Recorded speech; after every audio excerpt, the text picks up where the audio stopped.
સુરેન્દ્રનગર જિલ્લાના લીંબડી તાલુકાના નટવરગઢ ગામના સરપંચના પુત્રની ઘાતકી હત્યાની ઘટના સામે આવી છે. રનિંગ બાબતે સરપંચના પુત્રને તેના કાકાના શગીર વયના પિતરાઈ ભાઈ સાથે બોલાચાલી થઈ હતી. આ બાદ સરપંચ અને એમનો પુત્ર શગીરને સમજાવવા માટે શગીરના ઘરે ગયા હતા. તે વેળાએ આ દુઃખદ ઘટના બની હતી. ઉશ્કેરાયેલા શગીરે પિતા પુત્રને ચપ્પુના ઘા માર્યા, જેમાં સારવાર દરમિયાન સરપંચ પુત્રનું મોત થયું છે.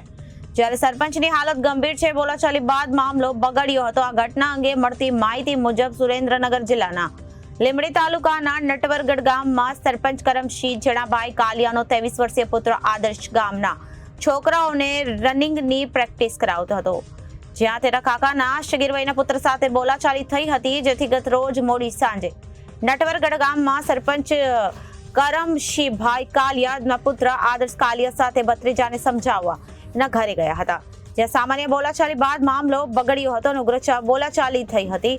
પુત્રનું મોત થતા પિતા ગંભીર રીતે ઘાયલ થયાના અંગે લીંબડી ડીવાયએસપી VM બારીએ જણાવ્યું.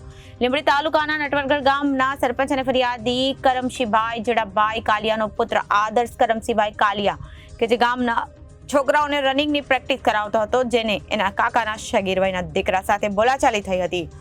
આથી કરમસિંહભાઈ કાલિયા અને એમનો દીકરા આદર્શ કાલિયા અને ભત્રીજાને સમજાવવા ઘરે ગયા હતા. ત્યારે આ સામાન્ય બાબતમાં ઉશ્કેરાઈ જઈ સગીરે ઘરમાંથી ચાકુ લઈ પોતાના ભાઈ મોટા બાપુ ચાકુ વડે હુમલો કર્યો, જેમાં આદર્શ કાલિયાને ગંભીર ઈજાઓ પહોંચતા સુરેન્દ્રનગર હોસ્પિટલ ખાતે સારવાર દરમિયાન મોત નીપજ્યું.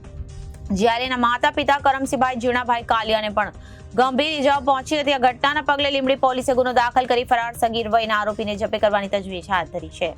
ચપ્પુના ઘા મારી સગીર ફરાર થઈ ગયો હતો. દરમિયાન ઉશ્કેરાયેલા સગીરે ચપ્પુના ઘા મારી સરપંચ અને એમના પુત્ર આદર્શને અધુંબા કરી દીધા હતા અને સ્થળ પરથી ફરાર થઈ ગયો હતો. સગીરે પિતા પુત્રને ચપ્પુના આડધડ ઘા મારતા બંને ઘાયલોને સારવાર અર્થે લીંબડી સરકારી હોસ્પિટલ ખસેડાયા હતા, જ્યાં પ્રાથમિક સારવાર બાદ આદર્શને વધુ સારવાર અર્થે સુરેન્દ્રનગરની હોસ્પિટલ ખસેડવામાં આવ્યો, જ્યાં ગંભીર રીતે ઘવાયેલા સરપંચ કશ્મીરભાઈના પુત્ર આદર્શનું મૃત્યુ થયું હતું.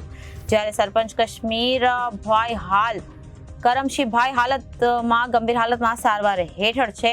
મારામારીના બનાવમાં કુલ 3 વ્યક્તિઓને ઈજાઓ પહોંચી છે, જે પણ સારવાર હેઠળ છે. રિપોર્ટર મહેશભાઈ ઉતેરિયા, ABC ન્યૂઝ, સુરેન્દ્રનગર.